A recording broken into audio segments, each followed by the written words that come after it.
Assalamualaikum warahmatullahi wabarakatuh. Kami dari grup E akan menjelaskan tentang akuntansi keuangan menengah 2 chapter 22 tentang accounting changes and error analysis. Kelompok kami terdiri dari Devita Laila Bestiarani dengan NP Makhir 09, kemudian ada Elvira Rosa Dia Masita dengan NP Makhir 047, kemudian saya sendiri Kanya Septiani dengan NP Makhir 131, kemudian yang terakhir ada Gadis Junita Pratiwi dengan NP Makhir 272. Yang pertama, perubahan akuntansi. Untuk latar belakangnya, berbagai pilihan yang ada di dalam akuntansi, yaitu mengurangi daya banding informasi keuangan dan menaburkan data tren masa lalu yang berguna. Lalu jenis-jenis perubahan akuntansi yaitu perubahan dalam kebijakan akuntansi dan perubahan dalam estimasi akuntansi. Nah, perlu diketahui bahwa kesalahan atau errors dipertimbangkan sebagai perubahan akuntansi. Selanjutnya ada perubahan dalam kebijakan akuntansi. Perubahan dalam kebijakan akuntansi adalah perubahan dari satu kebijakan kebijakan akuntansi yang lainnya. Contohnya itu seperti metode average cost ke metode LIFO, lalu ada metode cost recovery ke metode percentage of completion. Nah, perubahan kebijakan baru dalam rangka mengakui terjadinya suatu transaksi yang baru pertama kali atau yang pernah terjadi di masa lalu, tetapi nilainya tidak material, tidak termasuk dalam perubahan akuntansi. Selanjutnya ada 3 pendekatan dalam melaporkan perubahan akuntansi. Yang pertama, pada periode berjalan atau melaporkan perubahan saat ini. Yang kedua, berlaku surut ke belakang atau retrospektif atau melaporkan perubahan secara retrospektif. Yang ketiga, berlaku ke depan atau prospektif atau prospectively atau in the future atau melaporkan perubahan secara prospektif di masa mendatang. IASB menetapkan penggunaan pendekatan retrospektif.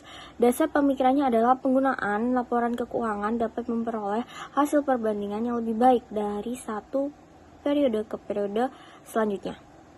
Nah, saya akan membahas pendekatan perubahan akuntansi retrospektif. Perusahaan melaporkan perubahan akuntansi di mana yang pertama dengan cara menyesuaikan laporan keuangan untuk tiap periode masa lalu dengan menggunakan metode atau basis yang sama apabila menggunakan kebijakan akuntansi yang baru. Yang kedua, melakukan penyesuaian atas nilai tercatat atau nilai buku dari aset dan liabilitas pada awal tahun dilakukannya perubahan. Jika melakukan penyesuaian yang diperlukan terhadap saldo laba atau komponen ekuitas lainnya yang sesuai atau aset bersih pada awal tahun dilakukannya perubahan. Selanjutnya ada contoh soal ilustrasi 221 mengenai perubahan akuntansi retrospektif kontrak jangka panjang. Jadi Deson SA selama ini menghitung penghasilan yang berasal dari kontrak konstruksi jangka panjang dengan menggunakan metode cost recovery. Pada tahun 2019, perusahaan melakukan perubahan ke metode percentage of completion. Manajemen meyakini bahwa pendekatan ini akan memberikan pengukuran yang lebih tepat terhadap penghasilan yang diperoleh. Untuk tujuan perpajakan, perusahaan menggunakan metode cost recovery dan berencana untuk tetap melanjutkan penggunaan metode ini di masa mendatang. Dan diasumsikan bahwa tarif pajak adalah 40%. Untuk slide selanjutnya, ilustrasi 22.1 menunjukkan bagian dari 3 laporan laba rugi untuk tahun 2020-2022 pada metode pemilihan biaya dan persentase penyelesaian.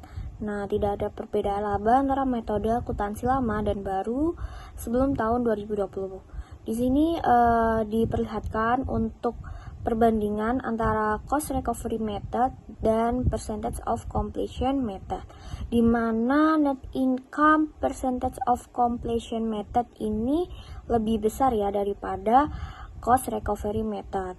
Nah, untuk jurnalnya, untuk mencatat perubahan pada awal tahun 2022 pada debit construction in process 220.000 dan pada kredit deferred tax liability 88.000, retained earnings-nya 132.000.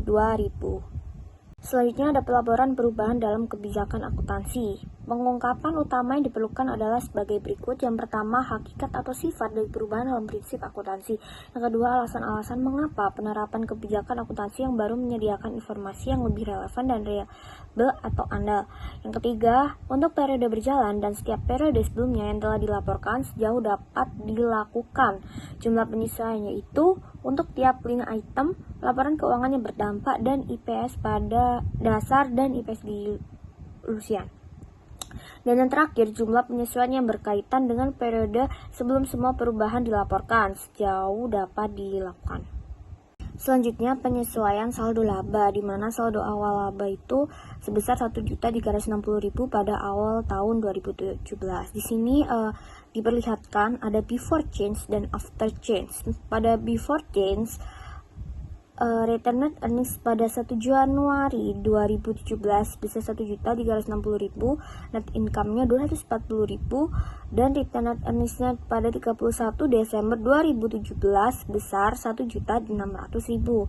Nah, pada return net earnings 1 Januari 2018 menggunakan metode percentage of completion itu 1.720.000, sedangkan return net earnings 1 Januari 2018 menggunakan metode cost recovery itu 1.600.000, sehingga kumulatif efek difference-nya itu 120.000. Nah, pada after change pada tahun 2018 construction kontraknya itu 120.000, sehingga menjadikan return net earnings 1 Januari pada 2018 itu 1.720.000, sedangkan 2019-nya 1.828.000. Nah, ini tuh semua dampak dari perbedaan metode. Selanjutnya ada perubahan akuntansi retrospektif metode persediaan. Contohnya, selama ini Laser Company melakukan pencatatan atas persediaannya dengan menggunakan metode average cost. Pada tahun 2019, perusahaan memutuskan untuk mengubah metodenya menjadi FIFO karena manajemen berkeyakinan bahwa metode ini akan dapat menyediakan pengukuran yang lebih tepat untuk menghitung biaya persediaan. Nah, informasi tambahan dari Laser Company sebagai berikut. Yang pertama, Laser Company memulai kegiatannya pada tanggal 1 Januari 2017. Pada tanggal ini, pemegang saham berinvestasi sebesar 100.000 ke dalam usaha untuk ditukar dengan saham biasa. Lalu tambahan yang kedua, seluruh penjualan, pembelian, dan beban operasi selama periode 2017 sampai 2019 dilakukan melalui transaksi tunai. Haruskah Laser selama periode ini? Sebagai berikut. Terdapat sales pada 2017 300.000, pada tahun 2018 300.000, pada tahun 2019 300.000, dan cash flow-nya from operation-nya pada tahun 2017 110.000, 2018 60.000, 2019 75.000. Lalu informasi tambahan yang ketiga, sejak awal Laser telah menggunakan metode average cost dalam pelaporan keuangan. Lalu yang keempat, persediaan dihitung berdasarkan metode average cost dan FIFO untuk periode 2017 sampai 2019. Lalu ada yang kelima, harga pokok penjualan berdasarkan average cost dan FIFO pada periode 2017 hingga 2019. Lalu yang keenam, EPS tidak disebutkan dalam pelaporan laba rugi. Yang ketujuh, seluruh dampak pajak atas ilustrasi ini dapat diabaikan. Selanjutnya terdapat income statement jika menggunakan average cost pada tahun 2017, 2018, dan 2019. Lalu ada return net earnings statement-nya pada tahun 2017, 2018, 2019. Lalu ada statement of financial position pada 31 Desember menggunakan average cost juga pada tahun 2017, 2018, 2019. Lalu ada statement of cash flow. Berdasarkan penerapan retrospektif, perubahan penilaian persediaan ke metode FIFO berdampak terhadap nilai persediaan, harga pokok, persediaan, laba bersih, dan saldo laba. Untuk mencatat perusahaan tersebut, maka perlu dibuat jurnal berikut ini, yaitu mendebit inventory 5.000 dan mengkredit return net earnings 5.000. Di sini saya akan menjelaskan tentang dampak langsung dan tidak langsung dari perubahan akuntansi. Yang pertama, dampak langsung. IASB menetapkan bahwa perusahaan harus menerapkan dampak langsung dari perubahan dalam kebijakan akuntansi secara retrospektif. Kemudian yang kedua, dampak tidak langsung merupakan segala hal perubahan terhadap arus kas perusahaan pada periode berjalan atau periode masa mendatang yang terjadi karena dilakukannya perubahan dalam prinsip akuntansi yang diterapkan secara retrospektif. Dan kita masuk ke dalam subbab ketidakpraktisan. Perusahaan tidak harus menggunakan penyesuaian retrospektif apabila terdapat salah satu dari kondisi berikut ini. Yang pertama, perusahaan tidak dapat menentukan dampak dari penerapan retrospektif. Yang kedua, penerapan retrospektif membutuhkan asumsi mengenai intensi manajemen di masa yang lalu. Kemudian yang ketiga, penerapan retrospektif membutuhkan estimasi yang signifikan bahwa perusahaan tidak dapat berkembang. Nah, apabila terdapat kondisi di atas, maka perusahaan menerapkan penyesuaian prospektif atas penggunaan prinsip akuntansi yang baru. Kemudian kita masuk ke learning objective 2, yaitu perubahan estimasi akuntansi. Contoh-contoh estimasi itu ada 8. Yang pertama, piutang tidak tertagih, bad debts. Kemudian yang kedua, persediaan yang usang, inventory obsolescence gains. Kemudian yang ketiga, masa manfaat dari nilai sisa aset. Kemudian yang keempat, periode manfaat dari biaya ditangguhkan.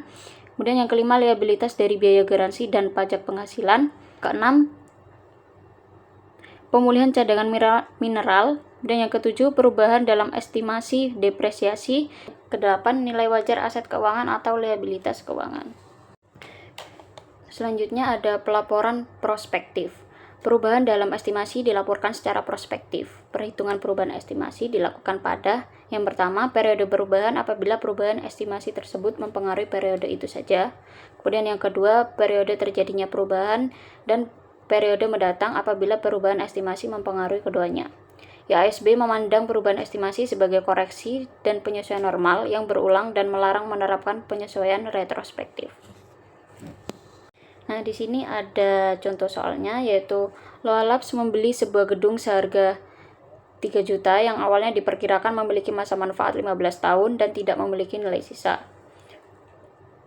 Perusahaan mencatat penyusutan selama 5 tahun secara garis lurus. Pada tanggal 1 Januari 2022, Loa Labs merevisi estimasi masa manfaat.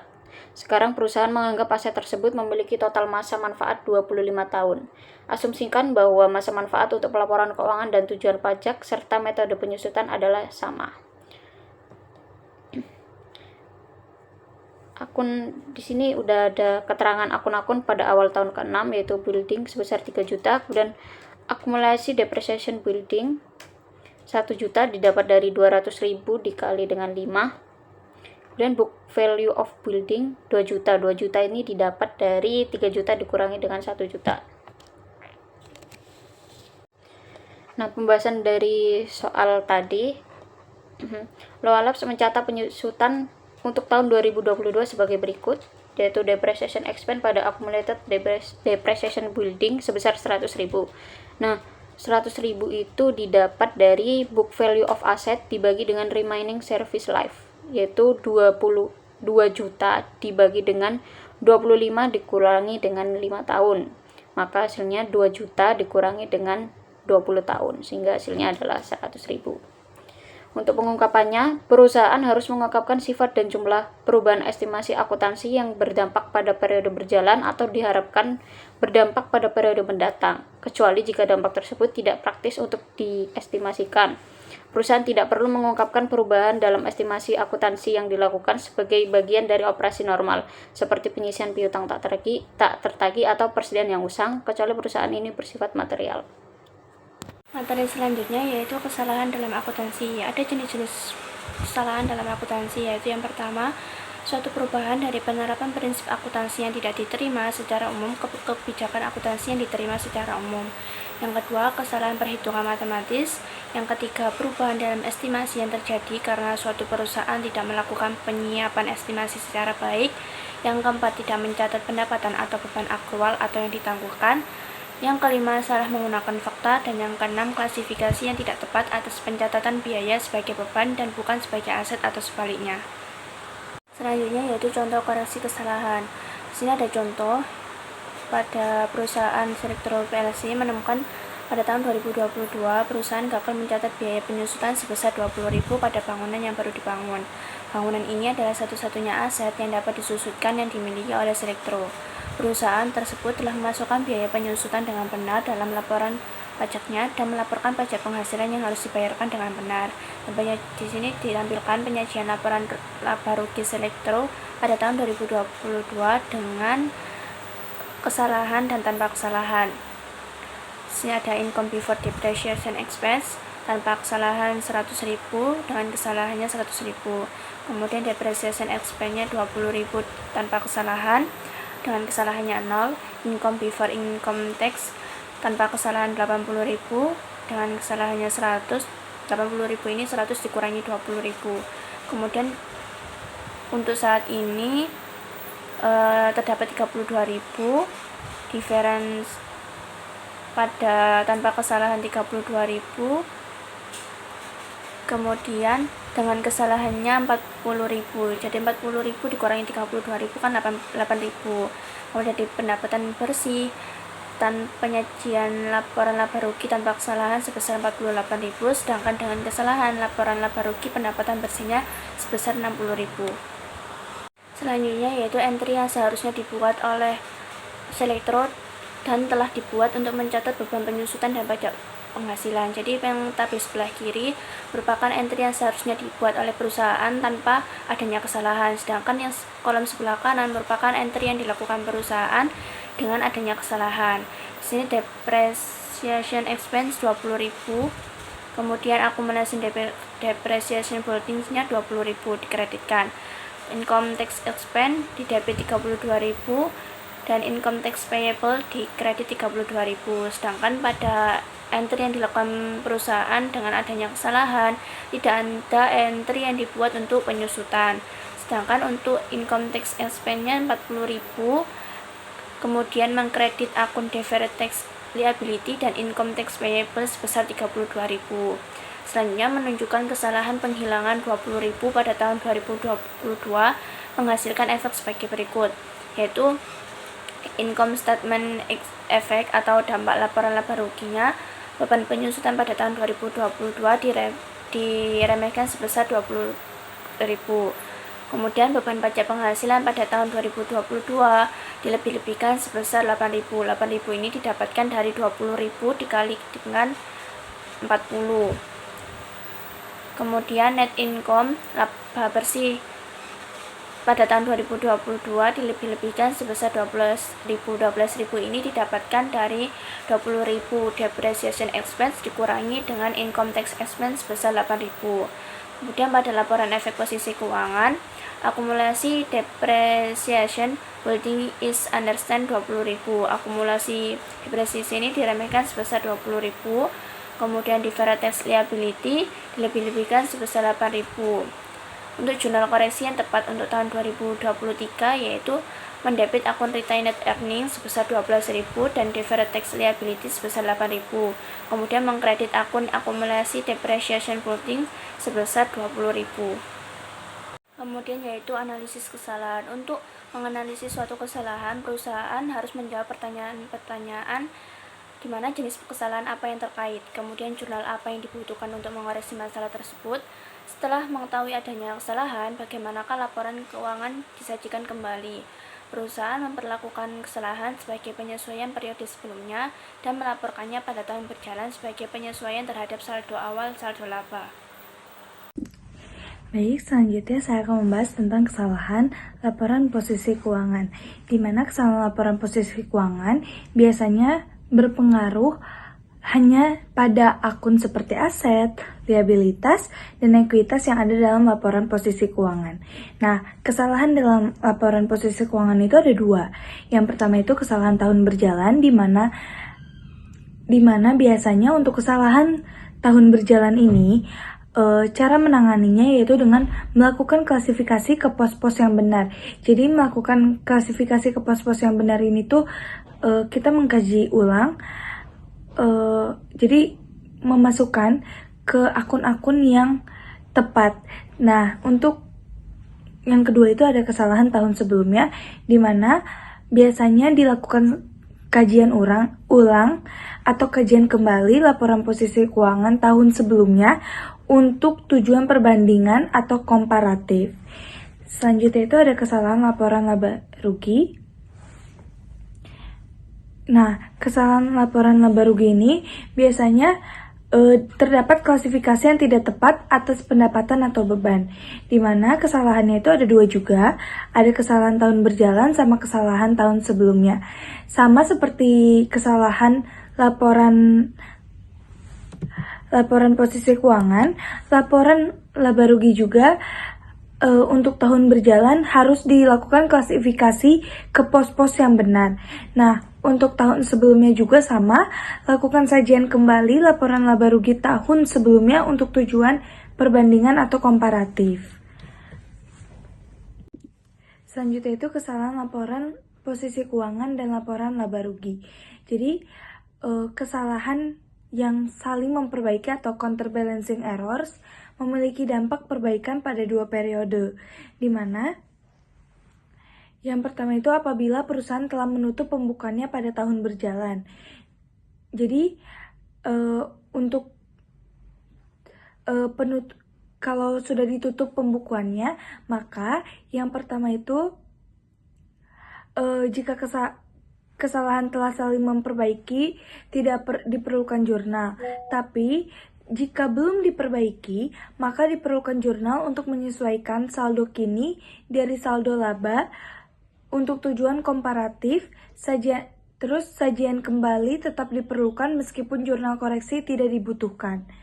Nah, tapi jika perusahaan belum menutup, kalau kesalahannya telah diperbaiki, maka buat jurnal untuk mengkoreksi kesalahan pada periode berjalan dan untuk menyesuaikan saldo awal saldo laba. Nah, kalau kesalahannya belum diperbaiki, maka harus dibuat jurnal untuk menyesuaikan saldo awal saldo laba, yang dimana saldo labanya itu saldo ditahan. Nah, ada beberapa kesalahan yang tidak saling memperbaiki. Yang pertama itu tidak menutupi kesalahan pada periode akuntansi berikutnya. Yang kedua, perusahaan harus membuat jurnal koreksi sekalipun perusahaan telah menutup pembukuannya. Baik, selanjutnya. Nah, selanjutnya itu ada contoh soal di mana terdapat contoh soal pada E2219 tentang analisis kesalahan atau jurnal koreksi. Jadi, dalam soal, sebagian neraca saldo dari Dickinson Ltd pada 31 Desember 2019 tampak sebagai berikut. Jadi ada supplies sebesar 2.500, salaries and wages payable sebesar 1.500, interest receivable sebesar 5.100, prepaid insurance sebesar 90.000, unearned rent 0, accurate interest payable-nya sebesar 15.000. Selanjutnya itu ada additional adjusting datanya, dimana yang pertama itu perhitungan fisik perlengkapan pada 31 Desember 2019 berjumlah 1.100. Yang kedua itu beban gaji akrual pada 31 Desember 2019 sejumlah 4.400. Yang ketiga, beban bunga akrual dari investasi berjumlah 4.350 pada 31 Desember 2019. Dan yang keempat itu, bagian polis asuransi yang belum kedaluarsa berjumlah 65.000 pada 31 Desember 2019. Dan yang kelima, ada uang sejumlah 24.000 diterima pada 1 Januari 2019 dari sewa gedung untuk tahun 2019 dan 2020. Jumlah tersebut telah dikredit ke akun penghasilan rental. Yang keenam, depresiasi tahun berjalan telah salah dicatat sebesar 5.000 dari yang seharusnya yaitu sebesar 50.000. Maka diminta dalam instruksi itu asumsikan bahwa pembukuan belum ditutup, apa saja entry penyusunan diperlukan pada 31 Desember 2022 dan instruksi yang B itu asumsikan bahwa pembukuan telah ditutup dan apa saja entry penyusunan yang diperlukan pada 31 Desember 2022. Nah, jadi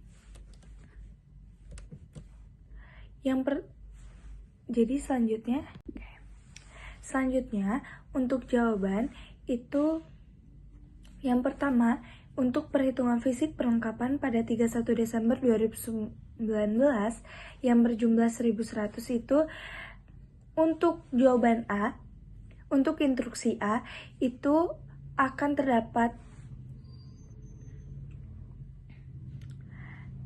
terdapat jurnal penyesuaian yang dimasukkan, yaitu supplies expense yang dimana sebesar 1.400 di debit dan supplies on hand-nya sebesar 1.400 di kredit, dimana 1.400 ini didapat dari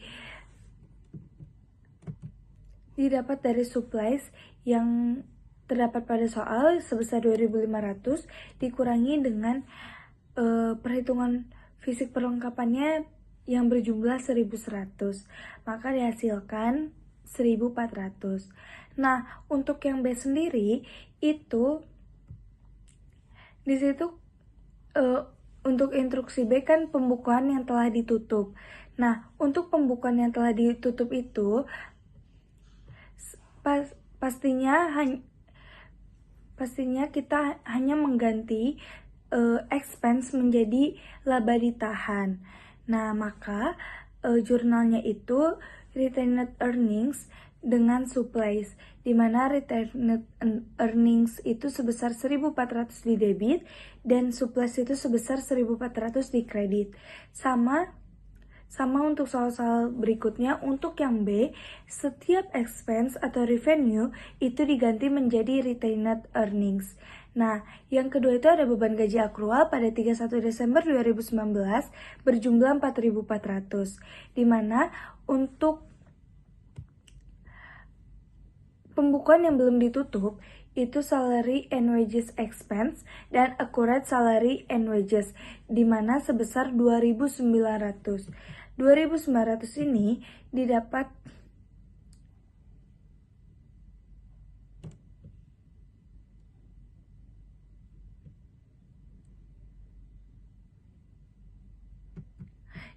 dari 4.400 dikurangi dengan 1.500. Maka menghasilkan 2.900. Nah, untuk pembukuan yang telah ditutup itu, maka diganti salaries and wages expense menjadi retained earnings dan accurate salaries and wages itu sebesar 2.900. Selanjutnya itu soal instruksi 3, beban bunga akrual dari investasi berjumlah 4.350 pada 31 Desember 2019.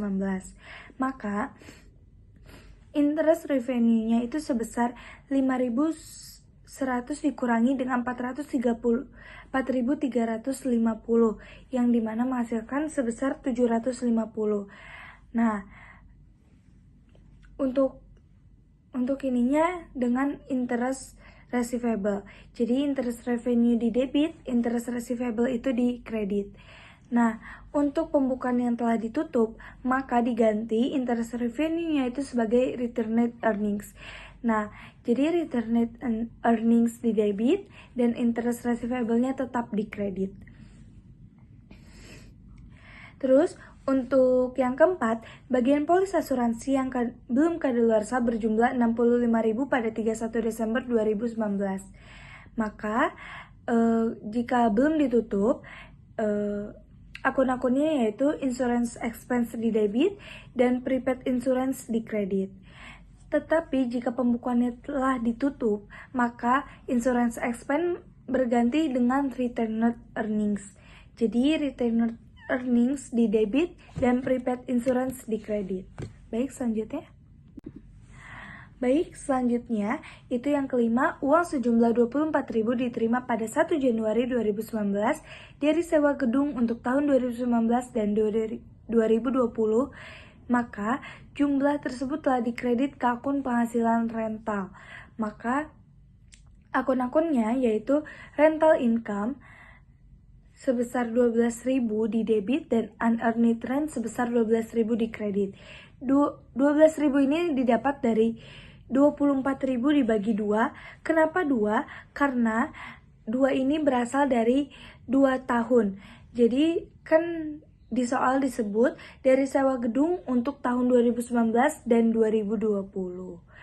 Nah, untuk jurnal pembukuan yang telah ditutup maka diganti menjadi retained earnings dan unearned rent sebesar 12.000.